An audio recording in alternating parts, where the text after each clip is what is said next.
Welcome to the Silvertongue Files. I'm your host, the Silvertongue Devil, and here on my channel, we cover the overlooked and the ignored stories of Black true crime. Every year, thousands of Black men, women, and children go missing or are murdered, or even act as perpetrators in some of the most infamous cases, and their stories barely make the news. I created this channel to make sure they're never forgotten. Today we're talking about one of the most disturbing and heartbreaking disappearances in recent memory.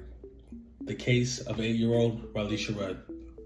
A child caught in the crossfire of poverty, neglect, and a system that failed her at every turn.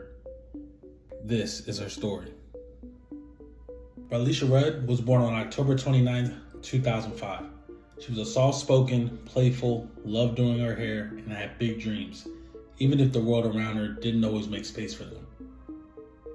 At the time of her disappearance, Relisha was living at the DC General Homeless Shelter with her mother, her stepfather, and her younger brothers. But calling it a shelter is generous. The building was an old hospital turned into emergency housing. It was infested with rodents, poorly lit, understaffed, and dangerously underregulated. Families slept in makeshift rooms.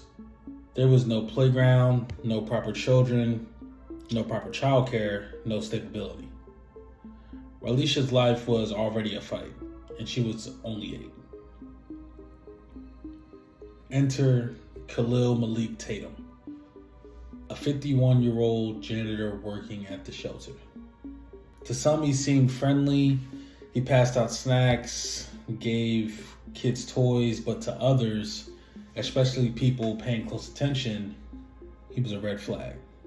Relisha started spending time with him, a lot of time. He gave her gifts, took her shopping, even brought her to stay overnight at hotels. Her mother, Shamika Young, allowed this, claiming she trusted Tatum. But she also lied to school officials and others about who he really was. In fact, Shamika told school staff that Khalil was a doctor helping Relisha with a neurological condition. This lie would allow her daughter to miss school for weeks without triggering alarm bells. But there was no doctor, and no one noticed. Not fast enough. March 1st, 2014, surveillance footage shows Relisha with Khalil Tatum at a Holiday Inn Express in Maryland. It's the last confirmed sighting of her alive. March 13th. Relisha has now missed over 20 days of school. A social worker finally starts asking questions and tries to meet this Dr. Tatum. The number leads nowhere.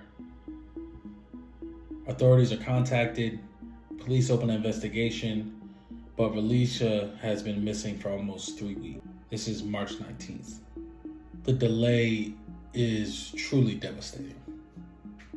Police quickly begin tracking Tatum's movements. They discover he's been renting hotel rooms, purchasing construction materials, and changing his story to everyone who has asked about Relisha. March 20th. In one of those hotel rooms at the Red Roof Inn in Oxon Hill, Maryland, police make a grim discovery. Tatum's wife, Andrea, is found dead, shot execution style. Now the case becomes even more disturbing. A child is missing, and the man she was last seen with has just murdered his own wife. Tatum was officially wanted for murder and connected to a possible child abduction. Police search parks, cemeteries, hotels, tunnels, following every lead. Then on March 31st, they find Khalil Tatum's body in Kennel Wells Park. He had shot himself.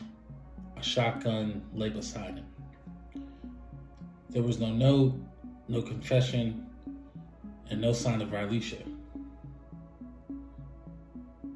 Relisha's case isn't just a tragedy, it's a case study in systematic failure. The DC shelter allowed staff with criminal backgrounds near children. Tatum had prior convictions. The school system accepted notes from a fake doctor for nearly a month. Child welfare services had been contacted about the family before, yet never followed up in time.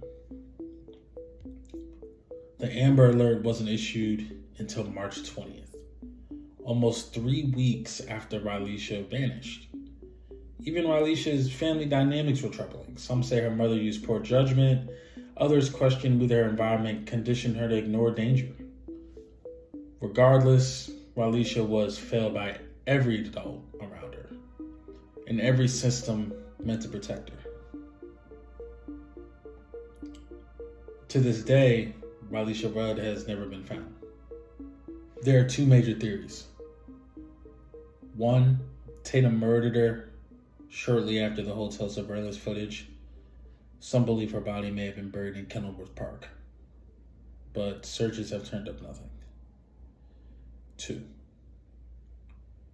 Relisha was trafficked. Tatum had alleged ties to illicit activity. Some speculate that she may have been handed off to someone else, and that Tatum's death was a cover-up. Both theories have painful implications. Neither brings closure. And the hardest part, because of the delay in reporting her missing, crucial hours and days were lost. Time that might have saved her. Relisha would be 18 years old this year. Her story is rarely talked about outside of DC, yet it represents something deeply wrong in this country. How Black children go missing and are met with silence. How poverty, housing instability, and neglect create dangerous cracks in our society. And how even after death and headlines, the system hasn't truly changed. In 2018, the DC General Shelter was finally closed. But for Relisha, that change came too late. Relisha Rudd's story should never have ended this way. She should have been protected. She should have been found. She should still be here. And if nothing else, we owe her our memory and our attention. If this story moved you, do one thing. Make sure it's not forgotten. Like, share, and most importantly, subscribe for more untold cases like this. And if there's a story you think I should cover next, drop it in the comments. This is our community and every voice counts. Again, this is the Silver Tongue Files. I'm your host, the Silver Tongue Devil, and I'll catch you in the next one. See ya.